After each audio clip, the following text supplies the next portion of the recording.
What's going on, Bird Gang? This is Darren Sproles here. I just want to thank y'all for tuning in to Eagles Brawl, the Brawl Network. Don't forget to subscribe to the show and leave a 5-star rating. Fly Eagles Fly.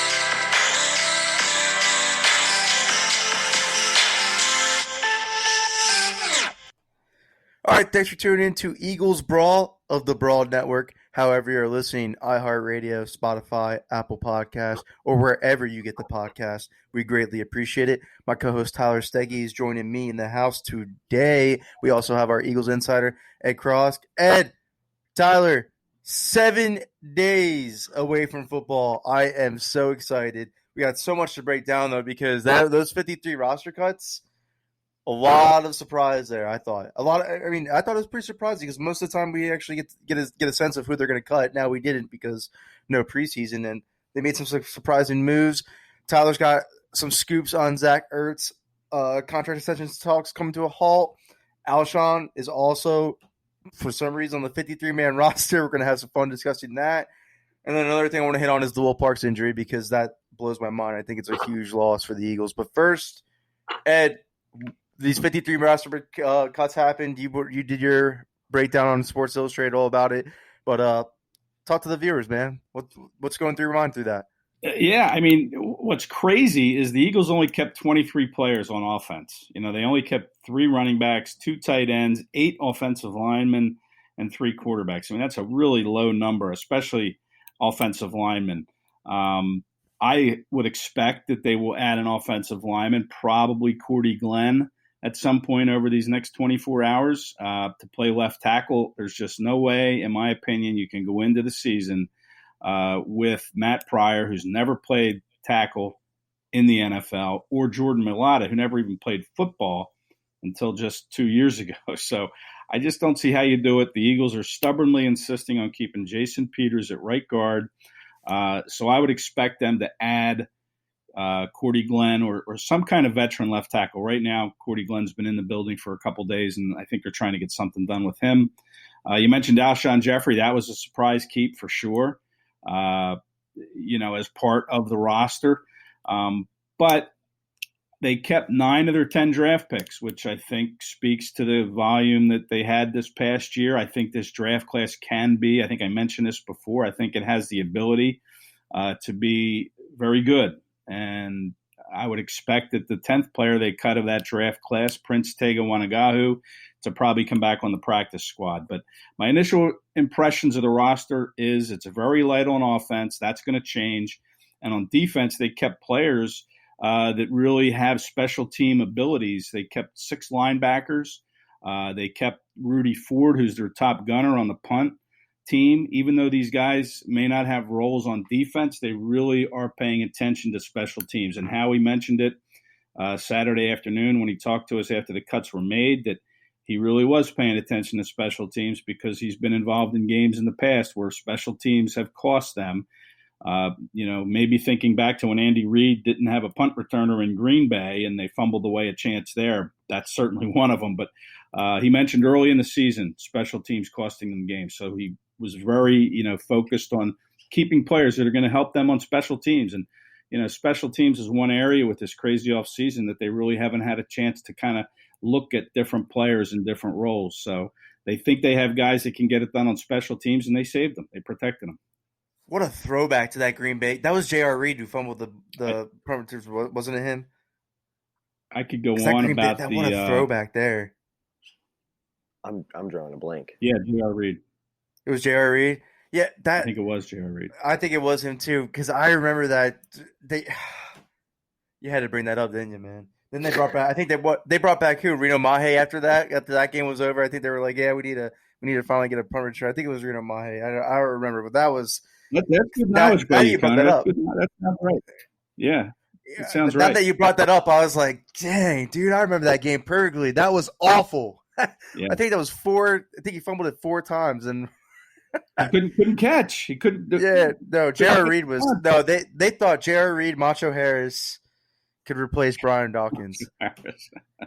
Great name, not Harris. Not a very good player, though. No, not at all. Well, he was a corner at Virginia Tech, and then they're like, we're going to convert him to safety, and he's going to replace Brian Dawkins. Yeah, right. The cards are stacked against him. But anyways, back to the 53-man roster. What I was surprised about is, which I think will change in the next couple hours, is no third tight end. I think in a 12-personnel offense, you need to have that third tight end no matter what.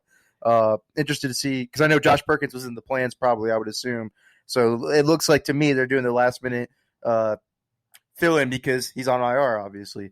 So, and then the other thing I thought was interesting is Marcus Epps. I know at free safety, if McLeod goes down, really only people on the roster you would think would replace McLeod is Maddox or Epps, but gosh, that guy's not good. I think they need to upgrade over there at safety, and then now we have to see what they do at corner. I mean, Sidney Jones and Rasul Douglas both getting cut was a little surprising. I expect one of them to get back. But yeah, I would expect Rasul Douglas or maybe Sidney. I think it's gonna be Rasul Douglas. I think they're done with Sidney Jones to be back on the practice squad. But I still don't think the corner depth, because if you think about it, Ed, Darius Slay goes down because I tweeted something and it's really true. Darius Slay in the slot cornerback factory. If Darius Slay goes down, they don't have a legitimate outside corner on this team.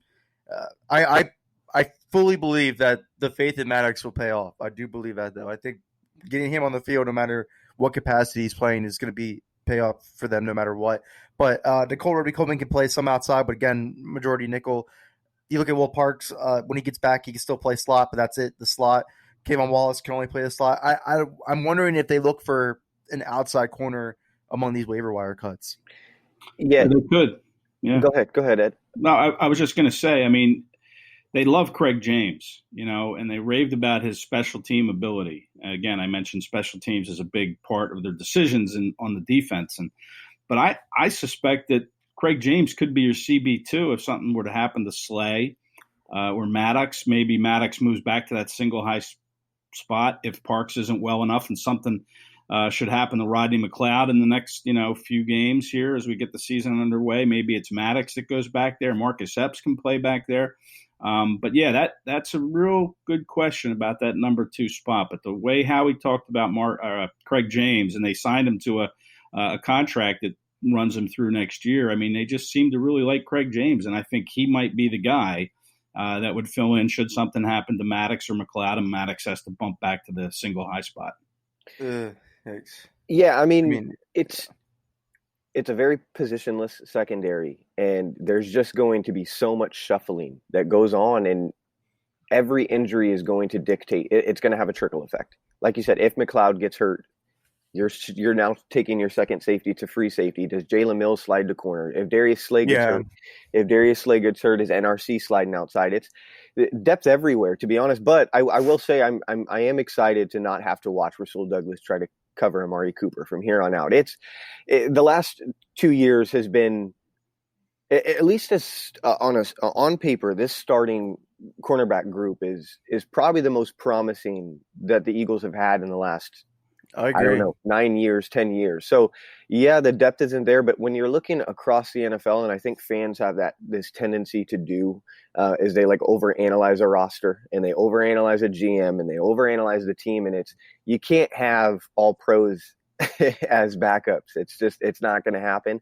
I will say the offensive line depth probably makes me the most uneasy going into the season. As excited as I am for the Eagles, I think they can make some noise this year, but something that can prevent any good team is if you can't protect a quarterback. And I mean, they're an injury or 2 injuries away from having a really nasty offensive line. And we know the fronts that are across the NFL. I mean, the first 3 weeks of the season, I mean, it's Bosa, you're doing Aaron Donald, it's this offensive line is going to be Washington. Yeah, it's going to be tested. So if there's any position group that I'm most uneasy about, obviously it's the offensive line. But I mean, as far as the skill players, I do think we're just going to see.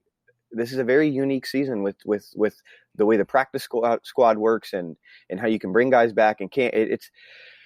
There's going to be a lot of randomness to this season But I do expect this team needs some type of depth at outside corner. I mean, at this point, Crevon LeBlanc might be somebody that might see some time outside, and he's a slot corner. I mean, I don't know what to expect from that group, but if they stay healthy, it's a damn good unit. You brought up a good point, though. I think if Slay goes down, you have to move Jalen Mills back to outside corner. Absolutely. With the way that the roster's looking at right now, I think that's the move if anything happens. And then you have to hope Will Parks is healthy or Kayvon Wallace steps up, because that's just replacing Mills at safety. But to hit on the Jason, I have to hit on this left tackle topic, because this is just insane to me. I got killed on Twitter for it, too, because a lot of people were like, no, we need to a president. But they're really, Ed, are they really going to they're not going to play Jason Peters left tackle? Like, I mean, Cordy Glenn, I think is the option that you bring in no matter what, even if you play Jason Peters at left tackle, because you need a depth and nobody's lined up to sign him anyways. He's a good pass blocker. He's a horrible run blocker. To me, like, I mean, because I'm with you. I mean, what you said a couple of weeks ago, I still is reminiscent in my mind, and I thought it from the beginning. I don't think Jason Peters can play right guard. He's shown you he could play at left tackle at a high level. He played for, I mean, when he signed last year, he signed for $5.5 million guaranteed. He signed for $3 million guaranteed this year. What's so wrong with just giving him the incentives to play left tackle to make up for that money loss? I mean, I can't imagine he wants barely a little over $1 million more. Put it in incentives. Put it in left tackle incentives. I mean, shame on his agent. Is it a foregone conclusion that Jason Peters isn't going to see left tackle? That's what I'm going to ask you, because that's what I'm at. Because how he painted the picture that he's good at right guard, I just feel like, of course, they're not going to say. I don't think they're going to possibly. It's going to happen. I don't think they're going to say anything, because what's the point? Then you give Washington some advantage a little bit. So I get it, but there's no reason to announce it now. But I mean, come on, Ed. They got to play Jason Peters left tackle. They gotta. Yeah, well, yeah, I mean, and I think Matt Pryor is a better guard than he is a tackle. Yeah, you know, Doug tap danced on the question about left tackle. But here's the thing: is the Eagles don't practice again until Wednesday. But right now, it just seems like the Eagles are being stubborn with Peters. They want to keep him there. They don't want to give him the extra money to go play left tackle. I mean, you look at this offensive line, and Tyler touched on it. It's really kind of the biggest concern, and it is for me as well. I mean, you had Brandon Brooks go down. You had Andre Dillard go down. So Lane Johnson never practices anymore. So what kind of cohesion are they going to have against a very good Washington front? To me, I'd feel a lot more comfortable. And I know Carson Wentz would probably feel a lot more comfortable if he had Jason Peters protecting his blind side. But the Eagles, for some reason, are just being stubborn about it. And they're going to keep Peters. I believe they're going to keep Peters at the right guard spot. Man, I'm not a fan of that at all. I don't think that's going to work out well at all. I don't think Jason Peters can play guard. I mean, I felt this way even before you came on the show, and you're like talking about how you're talking to guards, and it's like playing in a phone booth compared to playing with so much space. I felt that way from the get-go. I've always said I don't think Jason Peters at 38 years old, asking him to play a whole different position is the right move. I don't think it's right at all. When you consider his left tackle, I just don't see how they don't do it.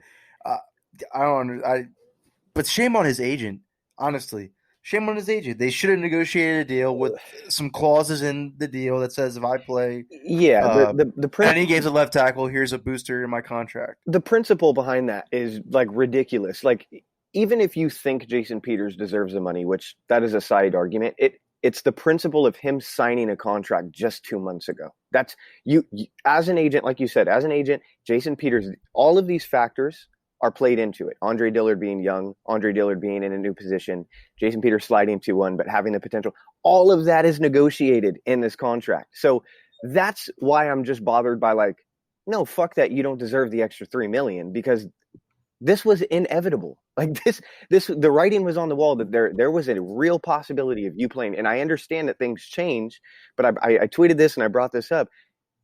If a rookie is drafted in the 6th round and he agrees to a contract and that starting left tackle gets injured, that rookie who's now slated to start can't go back and renegotiate a contract.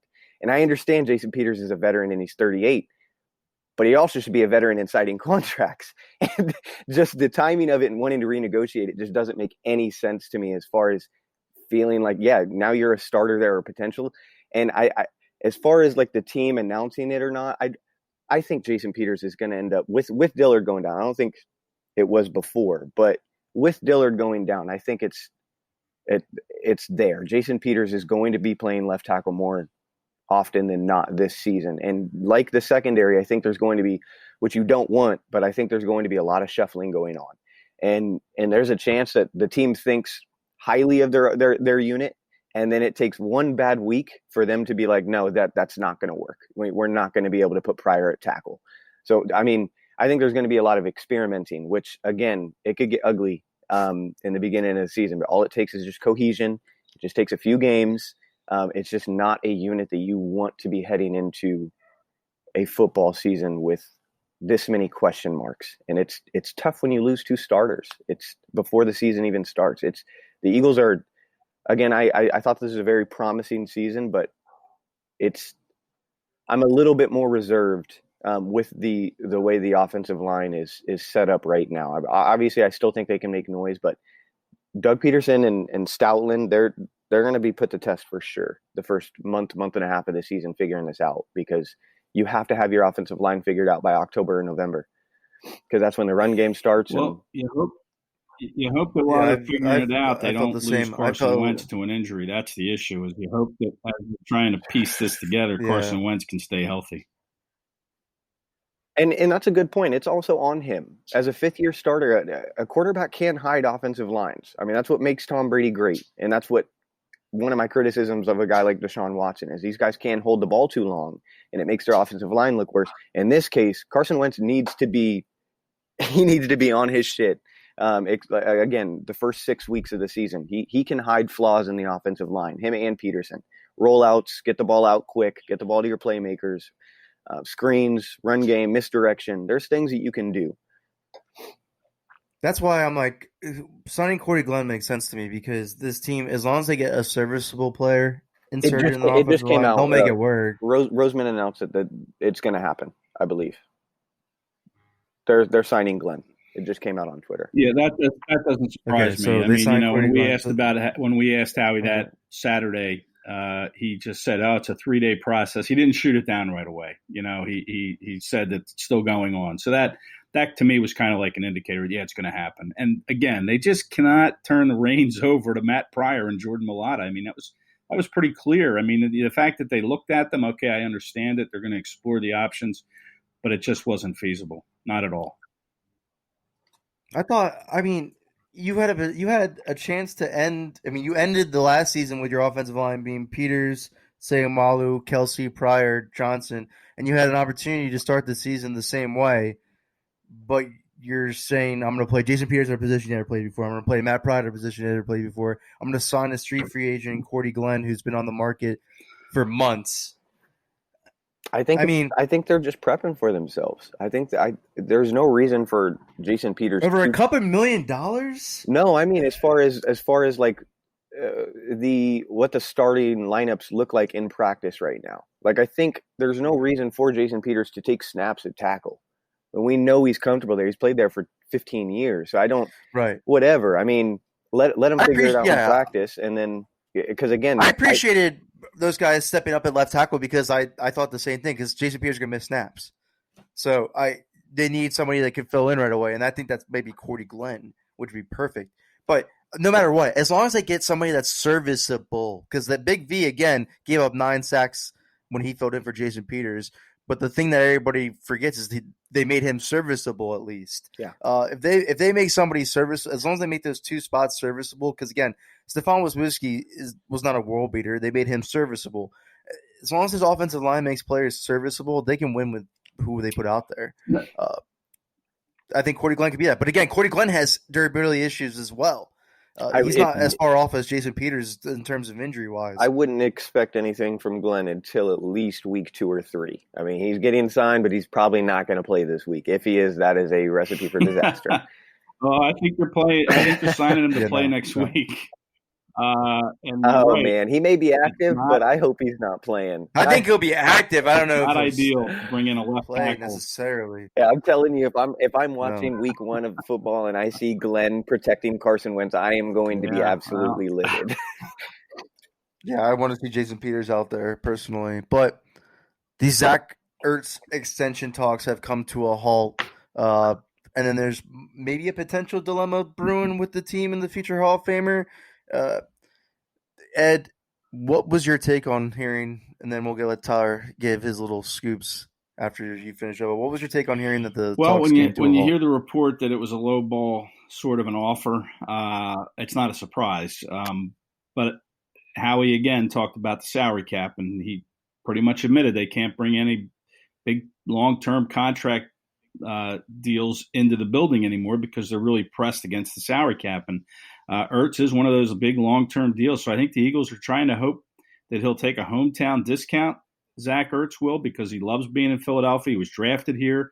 He's been here since he came into the league. He's still just 29. He'll turn 30 at the end of the year, before the end of the year. So I was surprised. I really thought they would get something done heading into the season. I thought the bar had been set by Kittle and Kelsey, which is why I believe Zach did not want to do a deal last year when the extension was given to him or run by him in November. He turned it down because I think he wanted to see what the bar was, and now it's been set. So the Eagles have a parameter with which to work with. And when they didn't rise to the expectation of that parameter, they just shut it down and said, well, we'll just let it cool off for a little bit now. But I think the Eagles will come back and they'll try to get a deal done. Obviously they know what the money Zach is looking for, and they're just going to have to meet the price, and they're going to have to bite the bullet and make sure it works in their salary cap parameters. So I'm thinking, they have 2 years left on his deal. Obviously, I want them to keep Zach Ertz. I don't think they have a choice. I think they should. There's no reason why you let him off the team. He's coming off the 2 best seasons of his career. He's not slowing down. But besides my personal opinion, I'm putting that out of the equation for a minute. I'm taking the fan hat off, and I'm putting what the Eagles may be thinking. Maybe this team has so much faith in Justin Peele, the tight end coach who developed Zach Ertz, who's developing Dallas Goedert as well. Maybe they think if J.J. Arcega-Whiteside steps up this year, if Jalen Reagor shows them that he is the future playmaker at wide receiver of this team, and then they have one more wide receiver just prove, like if Hightower comes out and becomes this speed vertical threat that they have to start in the slot, or if Greg Ward solidifies a spot in this wide receiver rotate, anything like that. They have any other wide receivers step up. Maybe they go into the next offseason, they do think about trading Ertz. Maybe they think, we can just commit to Goddard now. We do a little bit more 11 personnel like we did in 2017 because Nelson Aguilar at the time was playing better than our backup tight end was, so we didn't have to do 12 personnel much. Maybe they go that route, invest in Dallas Goedert, maybe draft another tight end because, they drafted Dallas Goedert the first pick after winning the Super Bowl with Zach Ertz. I don't think they'll worry about what Goddard thinks, but maybe they go ahead and, because again, they were targeting, Mike Kay said it himself multiple times. He said it on the show, they were targeting tight ends heavily last year. So maybe they think, with the time that we have on Zach Ertz's contract, with the money that he's asking for, because Ed, even you said off air that they were hoping to get a hometown discount on Ertz. Maybe they're thinking, if these guys step up, if Goddard continues to show to us that we think he could be a number 1 tight end that we thought he can be, maybe it's just time that we move on from Ertz and we trade him. So I think the Eagles might not be in a rush to do the deal, personally. I think maybe this is just the Eagles saying, we're going to see how it goes, and maybe Zach is one of those tough decisions that we have to make next year when we make the tough decisions against the cap. Maybe that's just what they're sitting back waiting to do, and maybe that's why they are okay with the contract extensions coming to a halt. But I think those scenarios will not happen. I think Zach Ertz, again, will prove to them that he is the vocal part of the offense. He's the vocal part of the receiver room. I think they're still going to have question marks at wide receiver. I'm not completely sold on Arcega-Whiteside just because of a couple red zone training camp touchdown catches. We don't know how these rookies are going to translate. I think the wide receiver position is still going to be an unclear picture going into next offseason, to the point where they have to just go ahead and pay Ertz. I believe that's what they're going to do.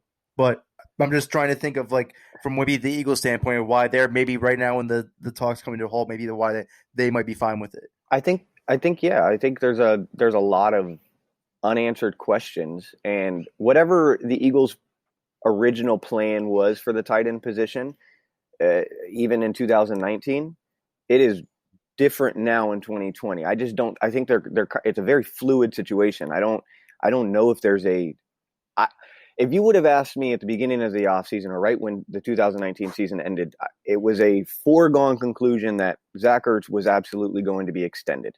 I don't think that is a guarantee anymore. I honestly, his future is definitely looming with the contract, with the cap situation, and then also having a potential top 10, top 7-ish tight end behind him. It makes for, and then like you said, the 3 receivers drafted. I mean, yes, this team is heavily built for 12 personnel now, but if you see potential from your receivers and you can think in 2021, 2022, you can get away from the 12 personnel, you can actually expand to 11. There are a lot of unanswered questions, and I think it's a boring answer, but I think we're going to get them in the 2020 season. I mean, Ertz can go down, Goddard could go down. If Ertz has another 100-catch season, I mean, there's so many ways that can go about it, but at the end of the day, the Eagles need to pay Zach Ertz. He's their best skill player. I am a fan, so I tread lightly whenever I am passed along information because I know how easy it can be to look corny. But I did have somewhat of a scoop regarding the Ertz contract. Basically, he's very upset. Zach Ertz is very upset with the offer. When the team came back and offered him less money in the contract that they offered him in November, that's a slap in the face. And I understand Howie is a cap guy. I mean, he's had success with managing the cap. But one thing Eagles fans need to understand is Howie Roseman has never been accustomed to paying a quarterback as much money as he is. When you have one player taking almost 20% of your cap, it makes it very difficult to be able to sign guys. So them trying to get ahead of the market in November of last year was the classic Howie move. But again, that was their original plan. Now things are different. And that's where this thing could get kind of messy is Zach Ertz has said he wants to be a lifer here, but this is one of the best players in your locker room. You have to tread lightly, and you cannot piss off a superstar like that. That can have a trickle effect on other people, bringing other people in. And the Eagles have always been very good at paying their own and paying for success, paying for past and for future. And if there's any player that epitomizes that, it's Zach Ertz. I mean, it's you have to practice what you preach. And how would it look on your roster if you're out here willingly paying a guy like Malik Jackson $10 million a year, but you're hesitant to pay an extra $2.5 million a year to your bona fide superstar who's been consistent and healthy the last 4 years? These things are viewed upon in a locker room, and it's not a good look. Again, I am a Howie Roseman advocate. I am a defender of him. I think he's one of the best in the league, but this is a situation, like I said, it could get very, very messy very, very quickly. And again, we'll get more answers from the season, but it can get ugly, man. I'm hoping it doesn't. I'm hoping it doesn't. Zach Ertz is one of my favorite players, but if go ahead. I don't think they'll ever not be a 12 personnel type offense because even Doug said it himself. That's a staple that he had in Green Bay, and that's what he brought it here originally. They started off with. I remember the first preseason game breaking it down with Fran Duffy against the Indianapolis Colts with Sam Bradford out there. They had Trey Burton, Brent Selleck, and Zach Ertz, and they're running 12 personnel. I still think it's going to be a part of the offense. I don't know if they value Zach Ertz as much as they should because I'm worried. I think from my point of view, from knowing how much Zach Ertz is important to this team, from knowing how good of a player he is, because a lot of people have this stigma in their head that Dallas Goedert could be better than Zach Ertz, and I don't believe it. I don't think Dallas Goedert is better than Zach Ertz. I think he's a great tight end. I don't think he'll ever be the receiver that Zach Ertz is. It's just not going to happen. I don't think so.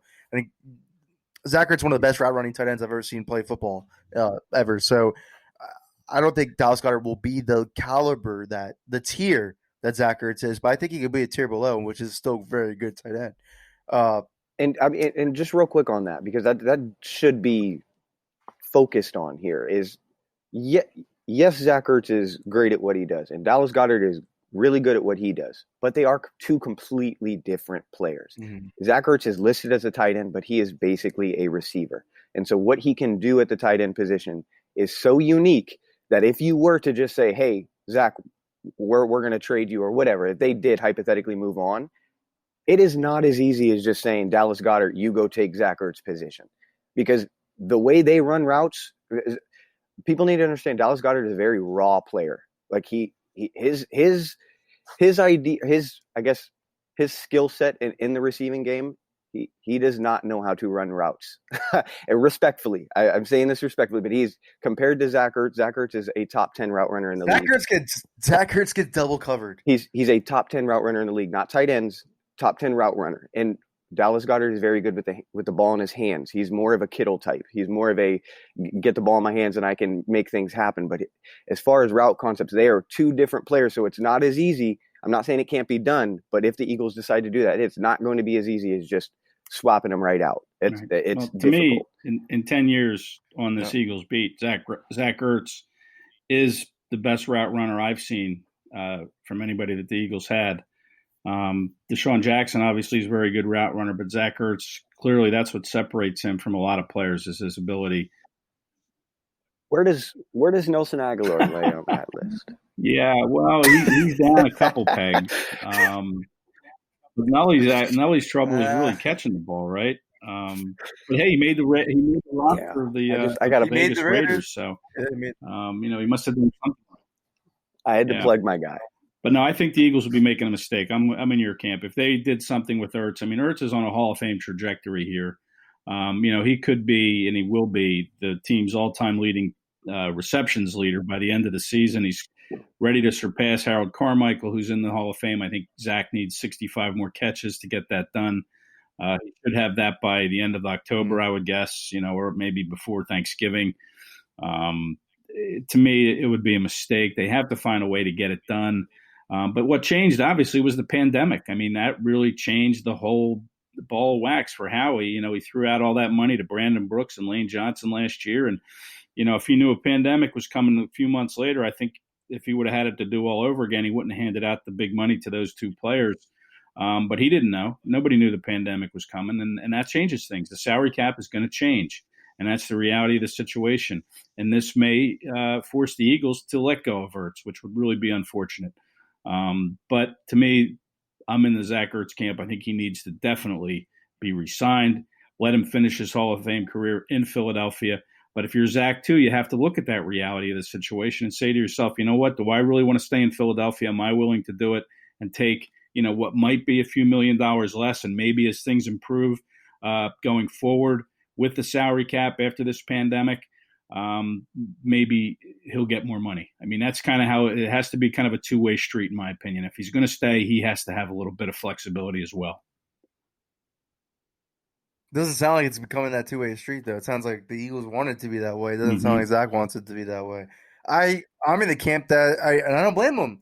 Honestly, I really don't blame him, because you're talking to the vocal point of the Eagles offense, not Carson Wentz. You're talking to the focal point of the Eagles offense, Zach Ertz, the last couple – Doug Pearson tenure, basically, the Doug Pearson tenure.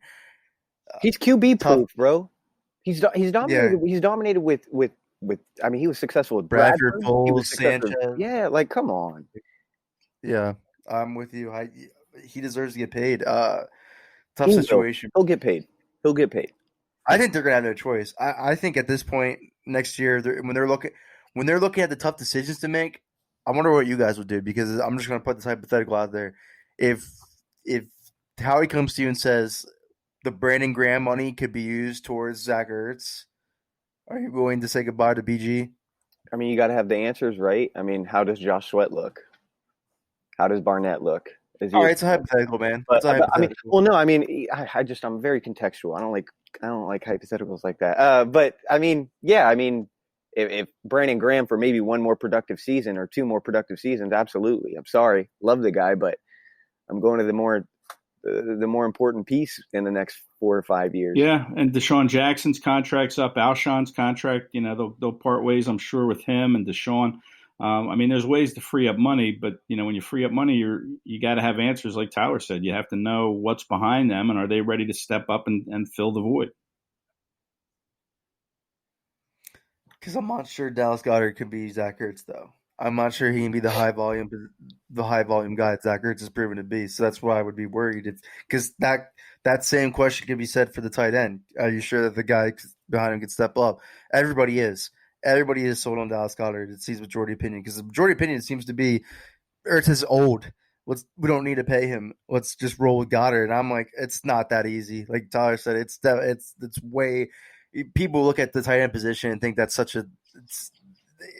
they don't really think of Ertz how they should think of him. Trading honestly. away superstars has literally never been a good idea for. Plus, I mean, Howie sits here and preaches about we want to invest in the players that are homegrown talent, and yet you have a Hall of Fame homegrown player, and you don't want to invest in him. Well, again, the pandemic makes his rules. I mean, that's really the big factor here. Is this salary cap is coming down, and the Eagles were already over the salary cap, thinking that it would increase like it has since it's been in existence, really.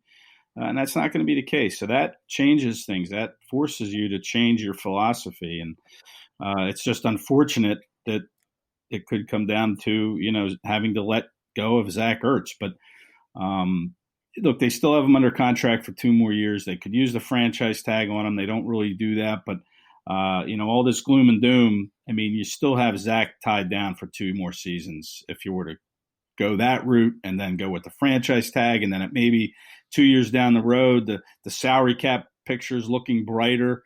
They have a little bit more money to spend. They've dealt with some of these bloated contracts over the next 2 years, and then they get a deal done with Zach. But I think they should sign him sooner rather than later. But again, the reality is, how can they do it? Yep, I agree with you there.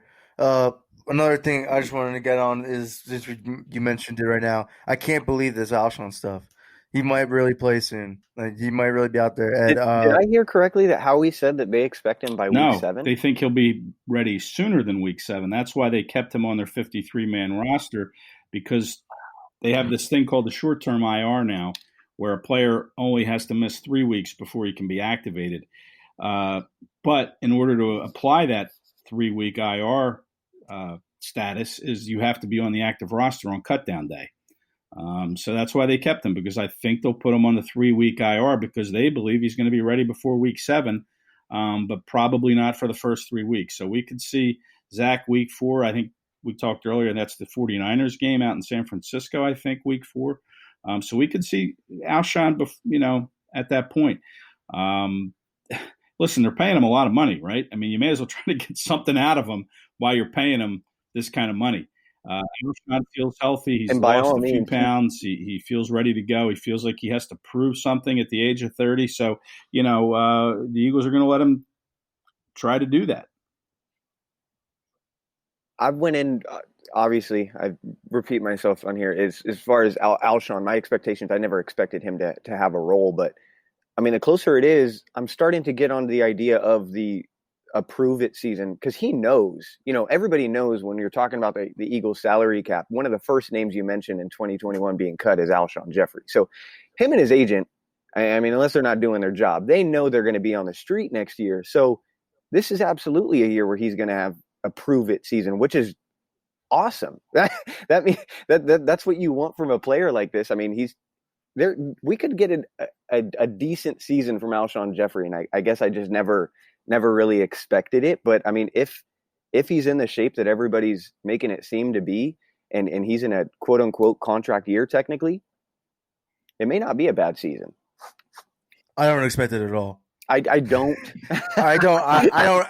Whatever he gives you at this point is a added bonus, because I don't think, first of all, I think he's going to look like he lost a huge step with that Liz Frank injury. I think he's rushing it way too soon. It's usually an out for a season injury, and he's returning way sooner than that.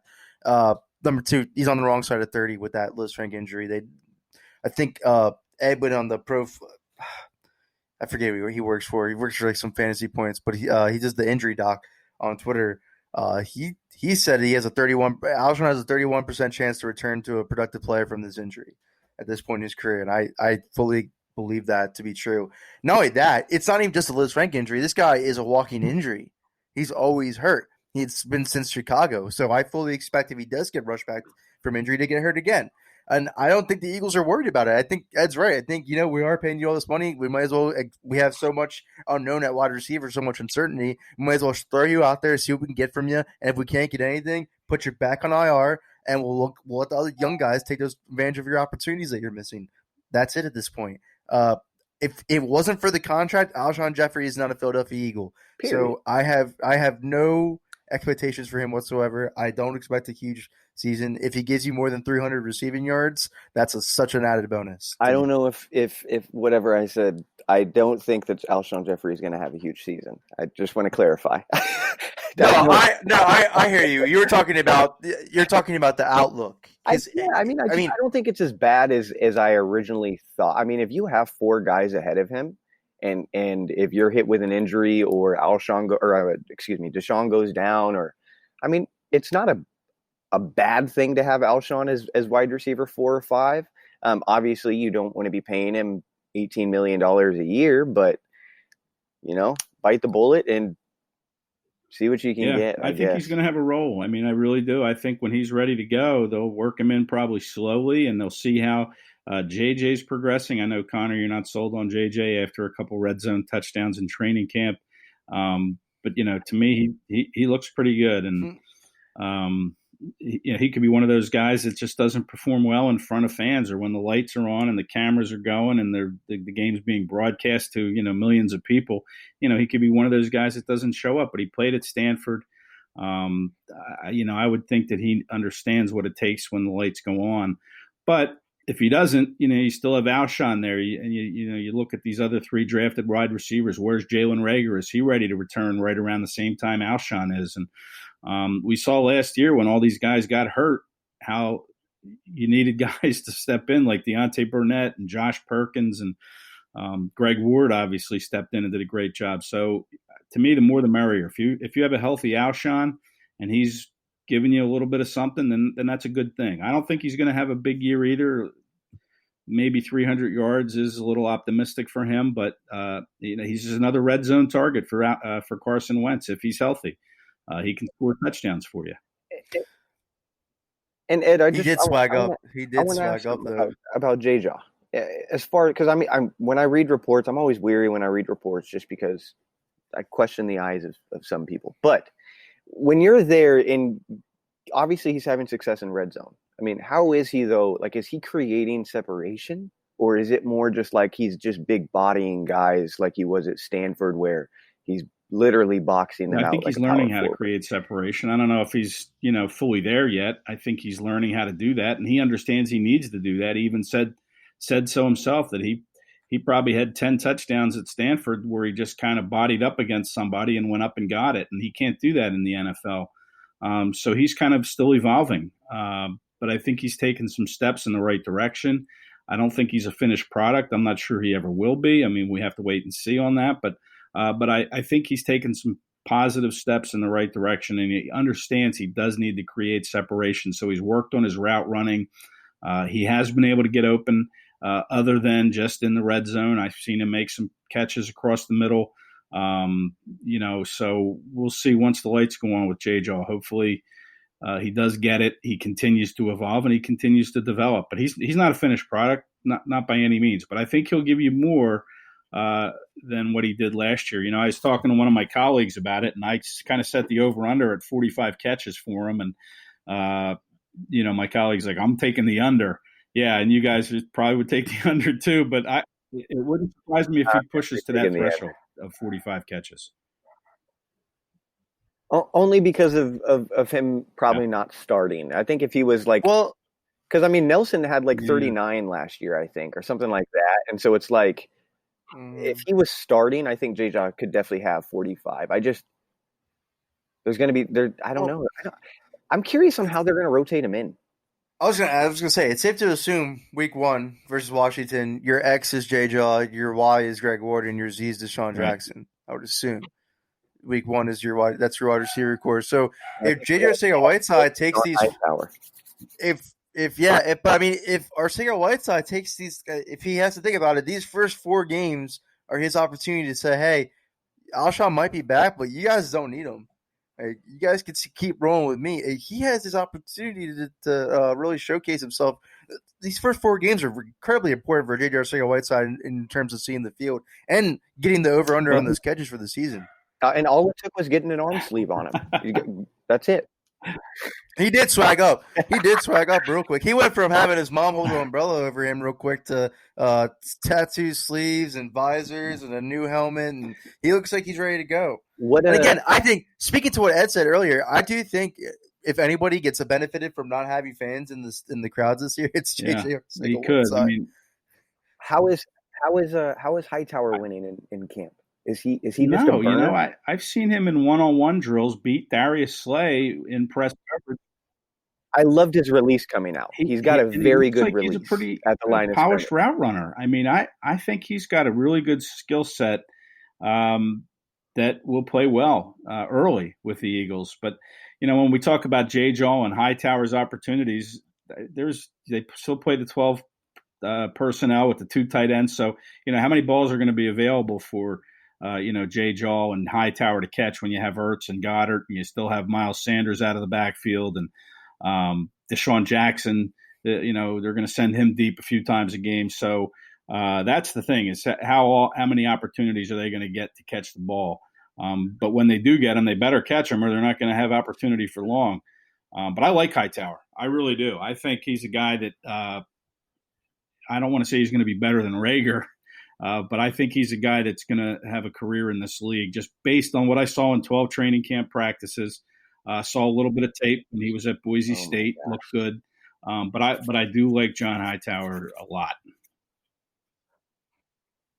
I was super high on John. I was super high on John Hightower coming out. I said in any other draft he'd be a 3rd-round pick. He's a victim of the depth of this wide receiver draft class. But he reminds me of John Brown. He reminds me exactly of John Brown. I think he can carve out a role in Philadelphia for sure long term. He talked about he grew up in Maryland, and he talked about how he idolized Stephon Diggs. So he really has tried to pattern himself after Stephon Diggs, and pretty darn good role model there. That's a great role model. So I just wanted to end the show because I know Tyler's got to speed it up a little bit for his schedule. I just wanted to end it real quick because I'm incomplete. We can worry about offensive line like we do. I'm a little bit worried about safety now because I think the Will Parks injury is going a little unnoticed when it's a pretty significant injury. When you consider the fact that he really has the most experience replacing Malcolm Jenkins' position, and he even learned verbatim the system for Malcolm Jenkins the last 2 years training with him. His injury creates a big hole at safety. And again, with this Eagles training staff, with how they handle injuries, we're really not sure how long he's going to be out for. We haven't really got a definitive answer. Ed, how do you think the Eagles handle this? Because again, Jalen Mills newly transitioning to position. Kayvon Wallace is a rookie, where you had Jim Schwartz come out and basically say safety is one of the hardest positions to transition to when you're a rookie. And Rudy Ford's really a special teams guy. How do the Eagles really mask the loss? Yeah, I mean, Schwartz likes to play 3 safeties. Corey Graham was in that role when they won the Super Bowl, and Parks was going to be that 3rd safety. He was playing all over the place, kind of like you said, like Jenkins was. And I think he's a candidate like Jeffery for the short-term IR. I think, he made the 53-man roster, obviously, so they didn't put him on that 7 or 6 week IR situation. So, but I think he's he's got the hamstring. I think he'll probably miss maybe a month. So you hope that the short-term IR, he's able to come off of that before we hit October. But to mask what he did for this team in the camps, the practices that they had, it's going to be tough. There's no question. I mean, who is going to be the 3rd safety? Are they going to turn it over to Kayvon Wallace, a rookie who I like? I think he's good. Is he ready for that much on his plate? I don't know. I'm not sure Schwartz knows. But you have Jalen Mills. I think Jalen Mills now probably takes on more of an increased role with Parks down. And I think Mills has adapted well to playing safety. By all indications he's asking a lot of questions of linebackers, what they do in certain situations. So I think it's going to be Jalen Mills who's going to have more on his plate, as it should be. I mean, this is his, 5th year in the league now. He's familiar with He's on a prove deal. So I think it's going to be Mills that's going to have more on his plate to do, and maybe work Wallace into the mix as a 3rd safety, but kind of confine his role to just what he knows as a rookie, first time in this defense. So I think it's going to be Myles that's going to step in for Parks. I've seen this defense be successful with Sendejo playing safety, so I'm really not too worried about, like, yeah, it's unfortunate for Will Parks, but I mean, the position we had Malcolm Jenkins then, though, so it's a little different now. But the real injury, and we've talked about it, is McLeod. Man, as long as he's safety or healthy, and he's the single highest, I think the other guys can kind of be rotated. Jalen Myles is probably going to pave himself as the other strong safety, but in those two's health is probably the most important. I am curious to see what K'Von Wallace can do and shape out. Has he gotten any first team reps, or has he kind of just been the third team? He's rotated in. I mean, that's kind of what they do at camp, is they give guys opportunities, first team, second team. They give different looks, get different looks for tape purposes. I think that K'Von Wallace has gotten first team reps. He has, but again, a rookie, do you want to heap that much on his plate? I don't know what his mental acuity is. I don't know what he did at Clemson. But he's a guy that I think probably elevates to the third safety spot, or even Marcus Epps if they're not as comfortable with K'Von in that role. I was really high on Will Parks. I think he could replace Malcolm Jenkins. I think he could potentially become the Malcolm Jenkins replacer for this team, and a cost-efficient rate at that. But, well, that will pretty much do it for us. Ed, thanks for joining the show. Again, we're going to start doing pregame shows. We'll have Ed on for some of those. Tyler and I are going to start doing them now since the games are starting up here soon. We'll get those pregame shows out and rolled out to you. Ed, as always, you can find all his work on Sports Illustrated, the SI Eagles Mavin page. Go check it out. Go to Ed, what's your you can name again? Find my links at si.com/NFL/Eagles, or just follow me on Twitter at Kracz, EKRACZE. 7 days. 7 days, guys. That's it, man. Four if you count. 7 days. 7 days, and maybe we'll have a host who knows how to properly plug people's Twitter name next week. I always forget people's Twitter's names. I always forget the Twitter handles. Come bro. on, man. No worries, man. Come on, man. I appreciate it. The season starts, bro. We need you in mid-season form. He didn't have an off-season, man. He didn't have the benefit of an off-season. You got to cut him some slack. Yeah, come on, man. Come on, man.